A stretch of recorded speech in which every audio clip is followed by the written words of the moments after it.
Dear students, in today's lecture, we will discuss about the metabolism, which is the energy for life's work. Means the energy which is required to carry out the functions for the survival of a life. That all comes under the terminology metabolism. So, in this lecture, we will discuss about what metabolism is, and then different terminologies which are used in the metabolism. Metabolism is basically the fundamental property of life that is arising from energy transformation in cells. It is basically the sum of vast array of chemical reactions that occur within an organism. These reactions are basically not random reactions, but they occur in a step by step manner and sequence, which is called as metabolic pathway. And in this metabolic pathway, the product of one reaction basically act as the substrate for the other reaction. Each reaction in a metabolic pathway basically rearranges the atoms into new compounds, and each one either absorb or release energy. So at the end of the reaction, the net release or uptake of energy equals the difference of energy which is released and energy consumed. For example, when you are burning a mole of methane, that releases 160 kilocalories of energy. This energy is the energy or the heat that you feel from the stove, and it is represented by delta H. This delta H is basically derived from total potential energy of the molecule, which is known as enthalpy.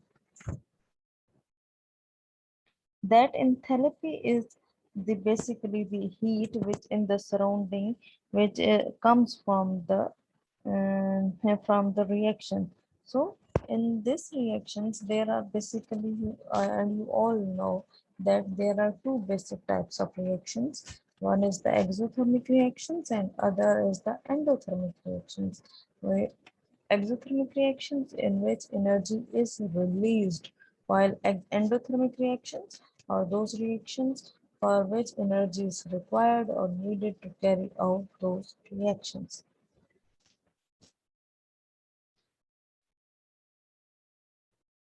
What free energy is? Free energy, the potential energy of a compound is contained in its chemical bond. When these chemical bonds are broken down, then energy is released and which is used to do work, and that work is basically the formation of other bonds.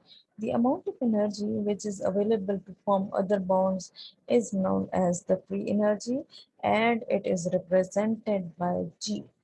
Chemical reaction changes the amount of free energy available for work, and that is called as delta G, which is the fundamental property of a chemical reaction.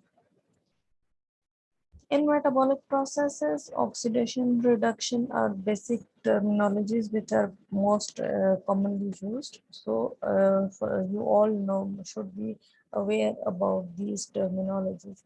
So, oxidation is basically the loss of electron, either alone or with hydrogen hydrogen from a molecule, and this is also equivalent to addition of oxygen, because oxygen is strongly electronegative and attracts electrons from the original atoms, while reduction is the total opposite of oxidation, that is basically the addition of electrons either alone or with hydrogen to a molecule, and it changes the chemical properties of a molecule.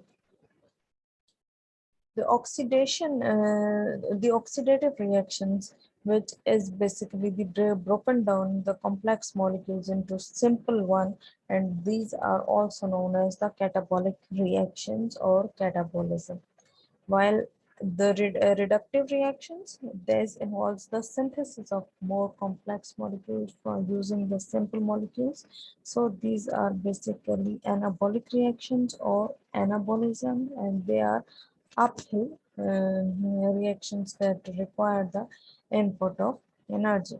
Organisms extract energy from rich chemical compounds such as sugars and fats, which are via catabolic reactions, and these are called collectively as cellular respiration. An important hub through which energy passes during cellular metabolism is the ATP, which is also known as adenosine triphosphate. And this ATP is basically known as energy currency of the cell. And this ATP is basically produced during the metabolic reactions. And about these ATP, we will study in the next lecture.